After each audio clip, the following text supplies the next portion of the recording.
అప్పుడే మనకి నామినేషన్స్ మళ్ళీ స్టార్ట్ అయిపోయాయి ఈ వీక్ కూడా. సో ఎవరెవరు ఉన్నారు నామినేషన్స్ లోని?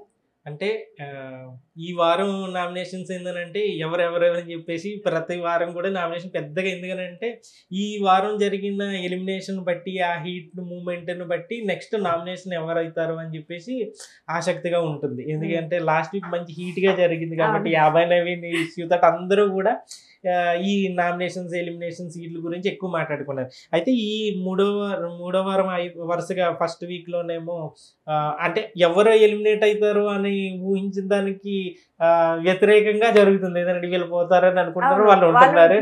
బేబక్ కానీ లేదంటే శేఖర్ భాష కానీ వీళ్ళు ఏంటంటే జస్ట్ వచ్చారు వెళ్ళారు అన్నట్టుగా, ఈయన ఏంటంటే ఒక జ్వాలలాగా ఒక క్రియేట్ చేసేసి వెళ్ళిపోయారు. సో ఇది ఓటింగ్ అంటే నిన్న చూస్తే మనకి మన బయట అన్అఫీషియల్ పోల్ లో కూడా ఓటింగ్ లో అబ్బాయి లీస్ట్ లో ఉండటము, అతను వెళ్ళిపోవడంతో మనకి ఒక ఓటింగ్ మీద కొంచెం పర్లేదు మన ఓట్లని పరిగణలోకి తీసుకుంటున్నారు అన్నమాట. ఎందుకంటే ఆ 2 వారాలు పెద్దగా జనం ఒకటవుతుంది అని అనుకుంటే అక్కడ ఎలిమినేషన్ ఇంకొకటి అవటంతో కొంచెం డౌట్లు వచ్చినాయి చాలా. కానీ ఈ నిన్నటి ఎలిమినేషన్ తోటి పర్లేదు ఓట్లు వేయొచ్చు అన్న దాని మీద ఉన్నది. అయితే ఈ వారం సంబంధించి లైవ్ ఎపిసోడ్ ఆల్రెడీ మనకి ఈ నామినేషన్స్ కి సంబంధించి అయ్యింది, నామినేషన్స్ అయిపోయినాయి ఆల్రెడీ. అయితే ప్రతి మనం 2 వారాల్లోనూ చూస్తే మనకి 8 మంది నామినేట్ అవుతూ వస్తున్నారు. అయితే ఇప్పుడు మనకి 6 నామినేట్ అయ్యారు. యాక్చువల్గా 7 నామినేట్ అయ్యారు, అందులో 9 కదా చెప్దాం. మొత్తం ప్రజెంట్ ఫైనల్ గా నామినేట్ 6 కంటెస్టెంట్ నామినేట్ అయ్యారు. అందులో మణికంఠ, నాగమణికంఠ, పృథ్వీ, సోనియా, ఆదిత్య, నబిల్, ప్రేరణ ఈ 6 నామినేషన్స్ లో ఉన్నారు. మళ్ళీ రిపీట్ చేస్తా, మణి, పృథ్వీ, సోనియా, ఆదిత్య, నబిల్, ప్రేరణ ఈ 6 కంటెస్టెంట్స్ నామినేషన్స్ లో ఉన్నారు. అయితే విచిత్రం ఏంటంటే ఇక్కడ నైనిక నామినేషన్స్ లో ఉంది. అయితే నామినేషన్స్ అయిన తర్వాత చీఫ్ గా ఉన్న నిఖిల్ కి స్పెషల్ పవర్ ఇచ్చారు. ఆ స్పెషల్ పవర్ తోటి నైనికని సేవ్ చేశారు. ఇక్కడ సోనియా అదే ఎగ్జాక్ట్ గా సోనియా ఉండగా నైనికని సేవ్ చేయటం ఏంది అసలు? మరి సోనియా అసలు గుడ్డ ఇవ్వకపోతేనే మనోడు చొక్కలు చూపించేసింది అసలు.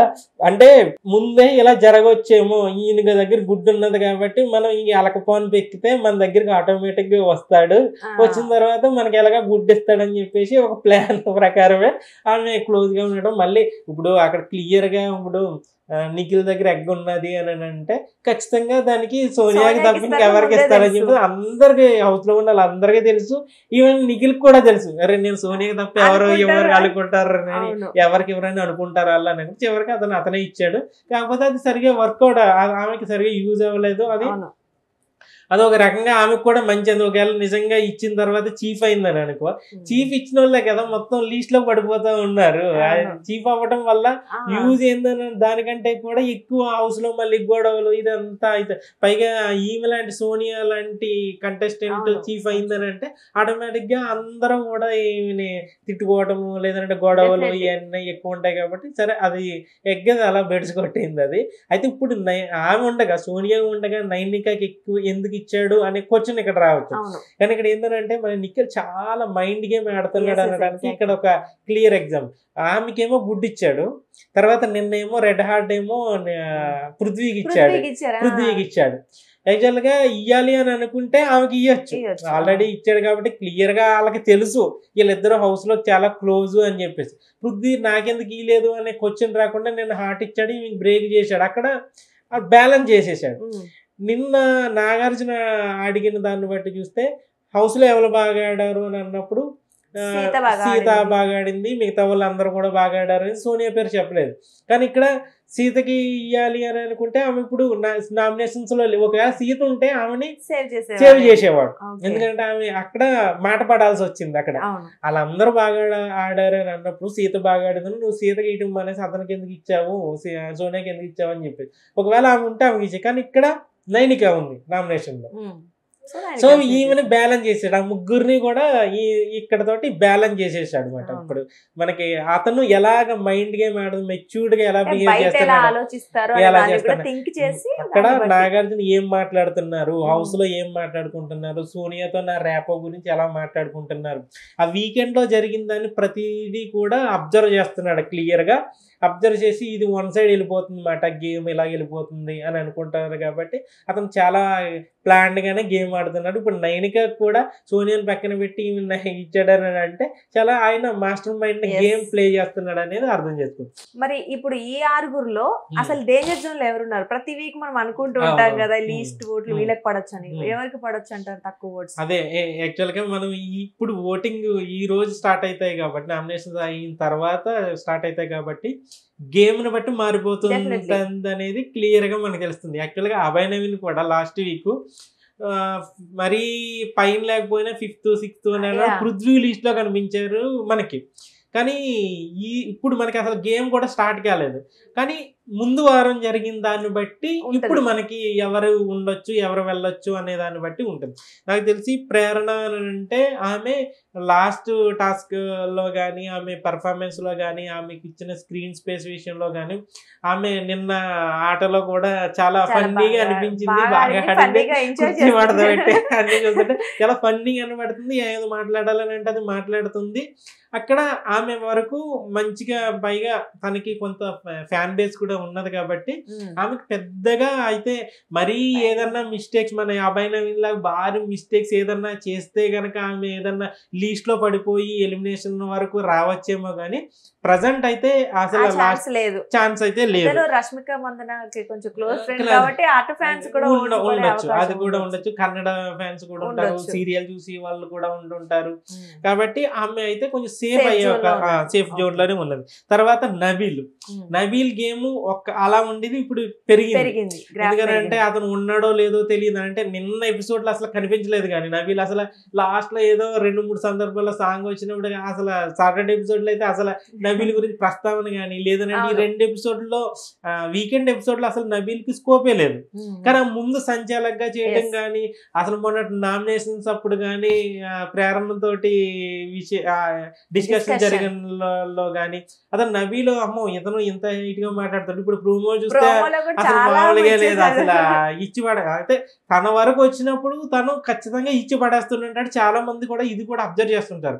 ఎందుకంటే హౌస్ లో అతను యంగ్ పర్సన్ ఉన్నాడు, వయసుకు సంబంధించిన అమ్మాయిలు ఉన్నారు. ఈ ఫ్లర్టింగ్లు కానీ, ఈ హగ్గులు కానీ, ఈ కిస్సులు కానీ ఇలాంటి సైడ్ ట్రాక్ లోకి వెళ్ళట్లేదు మనడు.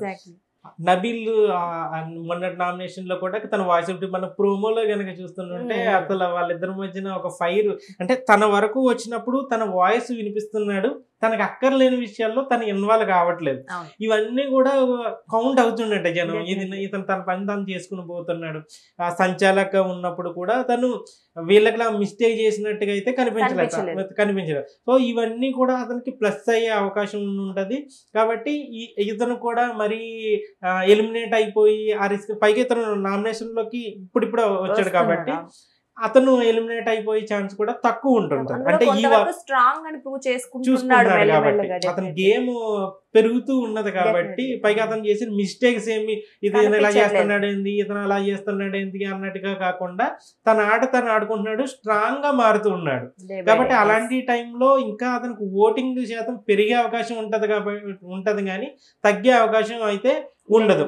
అంటే ఈ వారంలో ఏమన్నా అతను మిస్టేక్ చేస్తే కనుక అతన్ని ఇప్పుడు తనలా ఉన్నా కూడా అతను ఎలిమినేట్ అయ్యే అవకాశం అయితే ఉండకపోవచ్చు.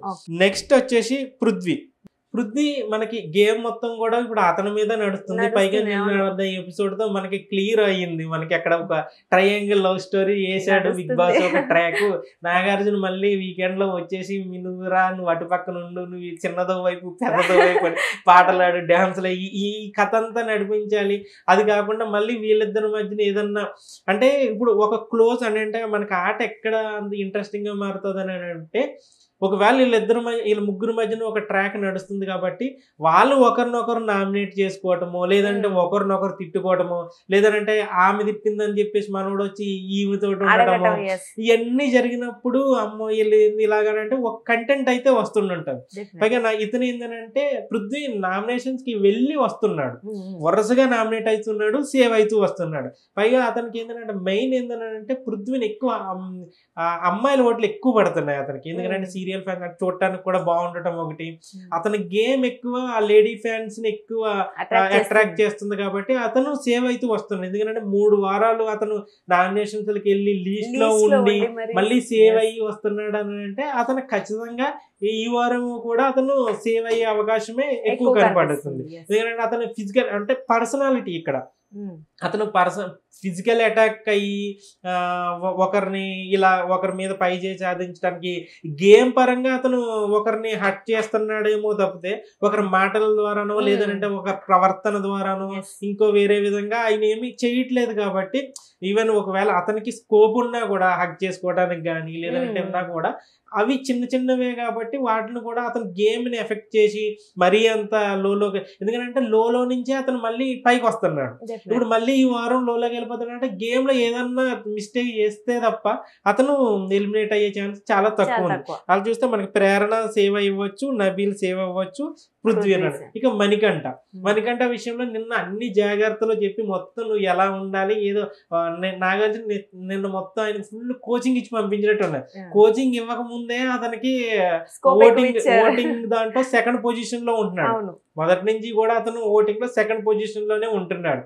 నిన్న ఆల్రెడీ మళ్ళా నిన్న నాగార్జున కోచింగ్ ఇవ్వడంతో అతని గ్రాఫ్ ఇంకా పెరిగే అవకాశం, ఓటింగ్ పెరిగే అవకాశం ఉన్న తప్ప తగ్గే అవకాశం అయితే కనిపించింది. ఎందుకంటే అతని మిస్టేక్స్ ఏందన్నది క్లియర్ గా అతనికి చెప్పారు కాబట్టి ఇంకా మిస్టేక్స్ ని అతను మళ్ళీ అదే చేస్తాడని అంటే ఇంకా మనం చేసేది ఉండదు. కానీ అతను ఓటింగ్ శాతం ఏంటంటే స్ట్రాంగ్ కంటెస్టెంట్లు కూడా ఉన్నప్పుడు కూడా ఇతనికి ఓటింగ్ బాగా పడుతుంది. అలాంటప్పుడు ఇప్పుడు మరీ ఘోరమైన తప్పిదాలు ఏదైనా చేస్తే తప్ప ఇతను ఎలిమినేట్ అయ్యే ఛాన్స్ ఉండొచ్చేమో. కానీ ప్రజెంట్ అయితే ఇతను ఓటింగ్ లో టాప్ లోనే ఉండే అవకాశం. ఇప్పుడు మనం చూస్తే ప్రేరణ అప్పుడు మనకి విష్ణుప్రియ వీళ్ళు టాప్ లో ఉన్నారు, నిఖిల్ వాళ్ళ టాప్ లో ఉన్నప్పుడు ఇక్కడ ఏమైందంటే ఇప్పుడు మనకి వీళ్ళ పేర్లు చూస్తే మనకి ప్రేరణ, నబీలు, ఆదిత్య, సోనియా, పృథ్వీ, మణి వీళ్ళు ఉన్నారు.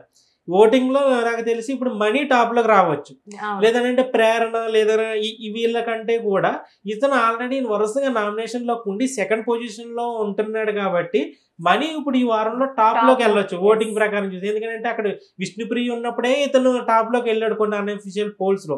మామూలు మెయిన్ పోల్స్ లో కూడా ఇతను సెకండ్ ఉన్నట్టుగా తెలుస్తుంది. కాబట్టి ఇప్పుడు ఉన్న వాళ్ళలో ఎక్కువ ఆల్రెడీ ఎక్కువ ఓటింగ్ పడేది ఇతనికి అవకాశం ఉండదు, కానీ ఇతను టాప్ లో ఉండే అవకాశం ఉండదు. ఇక ఎటొచ్చి ఈ వారంలో ఎలిమినేట్ ఎవరైతే నలుగురు క్లారిటీగా వాళ్ళిద్దరు కూడా వాళ్ళ నలుగురు ప్రేరణ, నబీలు, పృథ్వీ, మణి ఈ నలుగురు సేఫ్ అయ్యే అవకాశంలోనే ఉన్నారు. ఎటొచ్చి మనకి ఇంకా మిగిలింది ఇద్దరంటే ఆదిత్య, సోనియా. ఎలిమినేషన్ అన్నట్టు ఉంటే గనక ఈ ప్రజెంట్ వీళ్ళిద్దరిలోనే ఒకరు ఉండొచ్చు. ఎందుకంటే ఇప్పుడు మనం చూస్తే ఈ వారం మొత్తం జరిగిన నిఖిల్ నామినేషన్ లో లేడు కాబట్టి అతను సోనియాతో గనక ఉంటే గనక అతని ఓట్లు సోనియాకు పడే అవకాశం ఉంటది. ఎందుకంటే ఆమెకి ఆ స్ట్రాటజీ కూడా ఉంటది. ఎందుకంటే గేమ్ ఆమె మొదటి నుంచి కూడా స్ట్రాటజీతో వెళ్తుంది కాబట్టి. పైగా ఇక్కడ ఇంకో విషయం ఏంటంటే ఇప్పుడు నైనికాని సేవ్ చేశాడు కాబట్టి ఈమె అతని మీద ఏదన్నా ఒక యుద్ధం ప్రకటించి అతను దూరం పెట్టితే గనక అప్పుడు వాళ్ళిద్దరి మధ్యన ఏదన్నా గొడవలు అయ్యి జరిగినప్పుడు నిఖిల్ ఫ్యాన్స్ ఈమెకి సపోర్ట్ చేయకపోవచ్చు. కానీ వీళ్ళిద్దరు ఫ్రెండ్స్ గా ఉన్నారు, క్లోజ్ గా ఉన్నారు కాబట్టి నిఖిల్ ఓట్లు ఈమెకి షేర్ అయ్యే అవ్వదు. కాకపోతే ఆమె పడాలా వద్దా అనేది ఆమె ప్రవర్తన బట్టి ఉంటది. ఇటు వచ్చి ఆదిత్య ఓం నామినేషన్స్ వెళ్తున్నాడు, సేవ్ అవుతూ వస్తున్నాడు. ఇక్కడ ఏంటంటే ఈ వారంలో గనక అలాగని చెప్పేసి ఆయన లిస్ట్ లో ఉన్నాడు కదా లాస్ట్ వీక్ అతను ఎలిమినేట్ అయిపోతాడు కదా అని చెప్పలేం. ఎందుకంటే గేమ్ ముందుకు వెళ్ళే కొద్ది వాళ్ళ బిహేవియర్ ని బట్టి ఓటింగ్ గ్రాఫ్ పెరగటం తగ్గటం జరుగుతుంటది. వాళ్ళిద్దరిలో ఆదిత్య ఓం బెటరా లేదంటే సోనియా బెటరా అని అనుకుంటే ఎక్కువ ఆడియన్స్ ఆదిత్య ఓంకి వేసే అవకాశం ఉంది. వీళ్ళిద్దరు లిస్ట్ లో ఉన్నారు, ఓటు ఎవరికి వేయాలి అని అనుకుంటే బిహేవియర్ పరంగా ఆదిత్య ఓంకి ఎక్కువ ఓట్లు వేసే అవకాశం ఉండదు. పైగా నెగిటివిటీ ఉంది కాబట్టి. ఎందుకంటే ఈ హగ్గులు ఇవన్నీ వీటిల్లో కూడా చాలా మంది ఆమెకు నచ్చట్లేదు. కాకపోతే అక్కడ నిఖిల్ ఫ్యాన్ బేస్ ఓటింగ్ బట్టే ఇక్కడ ఈమె ఉండొచ్చు. కానీ ఇక్కడ ఇంకొకటి ఏంటంటే నిఖిల్ కి ఛాన్స్ ఉన్నప్పటికీ అతను సేవ్ చేయకుండా నైనికని సేవ్ చేశాడు. అంటే ఈవిని కాపాడాలని నిఖిల్ కూడా అనుకోవట్లేదని ఒకవేళ ఓట్లు అది వేయకుండా కూడా ఉండొచ్చు. ఎందుకంటే ఇప్పుడు ఆమెను సేవ్ చేశాడు కాబట్టి. ఒకవేళ అప్పుడు మనకి ఇంకొకటి ఏంటంటే అక్కడ ఒకవేళ 9కి నిజంగా ఉండదని అనుకో, ఇతను ఎవరికి సపోర్ట్ చేస్తున్నాడు ఆ హౌస్ లో ఆ వారం ఎవరితో, ఎందుకంటే ఈ వారం మారిపోతుంటది కాబట్టి. ఇంకోటి ఏంటంటే సోనియాకి సంబంధించి అతని గేమ్ ని ఒక నిఖిల్ ఫ్యాన్స్ అందరూ కూడా ఈమెకి వేసేస్తారని చెప్పేసి అనుకోలేము. ఎందుకంటే నిఖిల్ ఆటని మొదట్లో ఈమె కావాలని తన ప్రయోజనం కోసమే నిఖిల్ తో ఫ్రెండ్షిప్ చేస్తుంది అన్న విషయాన్ని నిఖిల్ ఫ్యాన్స్ కూడా గ్రహిస్తున్నారు. పైగా అతను కూడా ఈమె నన్ను గైడ్ చేయడం ఏంది, నేను అలా ఉండాలి ఇలా ఉండాలని చెప్పడం ఏంది, అతను కూడా చాలా సందర్భాలు అన్నాడు. మొత్తం తన మీద తన యజమాయిషి ఏంటి అని చెప్పేసి అతను చాలా ఫీల్ అవుతున్నాడు. అది నడుస్తుంది. కాకపోతే టైం వచ్చినప్పుడు మాత్రం ఆమెకి ఏం కోరుకుందో అది మొత్తం అంతా చేసేస్తున్నాడు. ఇక్కడ ఏంటంటే వీళ్ళిద్దరూ ఉన్నారు కాబట్టి లీస్ట్ లో. ఒకవేళ మనం ఈ 6గురిలోని చూస్తే సోనియాకి ఆదిత్య ఓం ఉన్నారు కాబట్టి వీళ్ళిద్దరిలోని లీస్ట్ వాళ్ళు ఎవరికి వేయాలి అని అనుకుంటే చాలా మంది ఆదిత్య ఓంకి వేసే అవకాశం ఉంటది కాబట్టి. కాకపోతే ఈ గేమ్ ఎలా ముందుకు వెళ్తుంది అన్న దాన్ని బట్టి అతను ఆడలేదు అనుకో, అలాగే ఏమున్నదిలే అన్నట్టుగానే వెళ్ళిపోయాడు అనుకో, అప్పుడు సోనియా గనక కొంచెం బెటర్ పెర్ఫార్మెన్స్ ఇచ్చి ఆమె ప్రవర్తన సరి చేసుకుని ఒక నిర్ణయం ఆమె తీసుకునే నిర్ణయాల్లో కానీ ఇదంతా ఇక్కడ మళ్ళీ ఈ నామినేషన్స్ జరిగిన ఈ తర్వాత ముందుకు వెళ్ళి ఆ గేమ్ని బట్టి ఇవన్నీ కూడా క్యాలిక్యులేట్ అవుతుంటాయి కాబట్టి ఆమె వెళ్ళి గేమ్ని బట్టే ఆమె సేవ్ అవుతుందా లేదా అనేది ఇవిలో మనకి తెలుస్తుంది. ఎందుకంటే ఒక రకంగా చూస్తే ఆదిత్యము సోనియాలో ఇద్దరికంటే ఎవరు డేంజర్ ఉన్నారని అంటే సోనియానే డేంజర్ అని చెప్పొచ్చు. ప్రజెంట్ గేమ్ ఇంకా స్టార్ట్ అవ్వలేదు కాబట్టి ప్రజెంట్ ముందు 2-3 వారాలు కనుక మన ఆటను బట్టి మనం చూస్తే కనుక ఈ వారం సోనియా డేంజర్ జోన్లే ఉన్నది. ఆమె ఎలిమినేట్ అయ్యే ఛాన్స్ కూడా ఎక్కువగానే ఉన్నది. కానీ ముందు గేమ్ స్టార్ట్ అవుతుంది కాబట్టి ఈ వారం ఓటింగ్ రేపు ఈ రోజు నైట్ ఓటింగ్ స్టార్ట్ అవుతుంది కాబట్టి ముందు ఓటింగ్ స్టార్ట్ అయిన తర్వాత గేమ్ మారిపోతుంటది కాబట్టి అది మనం చెప్పలేము. కాబట్టి ఈ ప్రజెంట్ ఈ నామినేషన్ లో ఉన్న లిస్ట్ ని బట్టి డేంజర్ జోన్ లో ఎవరు ఉన్నారంటే సోనియా. కానీ ఇంకొక విషయం ఏంటంటే ఇక్కడ ఓటింగ్స్ పక్కకు పెడితే సోనియా ఆదిత్య ఓంతో కంపేర్ చేస్తే సోనియా ద్వారా ఫుటేజ్ ఎక్కువ వచ్చే అవకాశం ఉంది కాబట్టి ఒకవేళ ఓటింగ్ ప్రకారం వెళ్లకుండా ఇంతకు ముందు 2 ఎలిమినేషన్స్ చూసాం కదా, సో అలా వెళ్తే ఆవిడ సేవ్ అవ్వచ్చు, ఇతను కూడా కంటెంట్ పరంగా అదే వాళ్ళు మళ్ళీ ఇంకొక ట్రాక్ కూడా ఉంటది కదా అక్కడ మళ్ళా మనకి ఈ అస్త్రమైన ఇదంతా ఉన్నది కాబట్టి ఒకవేళ మనకి ఈవెన్ పంపిస్తే మరి ఇంకా పెద్దవాడు చిన్నవాడు అయ్యే విపత్తి ఫుటేజ్ ఎలా వస్తుంది మనకి అన్నట్టుగా ఉంటే గనక అది కూడా మళ్ళీ చెప్పలేము అది కూడా. కాబట్టి ఇదంతా మనం మాట్లాడుకుని ఈ వారం మరి ఓటింగ్ ప్రకారం జరిగింది కాబట్టి మనం ఓటింగ్ ప్రకారం మాట్లాడుకున్నాం కాబట్టి ఓటింగ్ ప్రకారంగా చూస్తే గనక సోనియా లిస్ట్ లో ఉండే అవకాశం ఎక్కువ ఉండదు.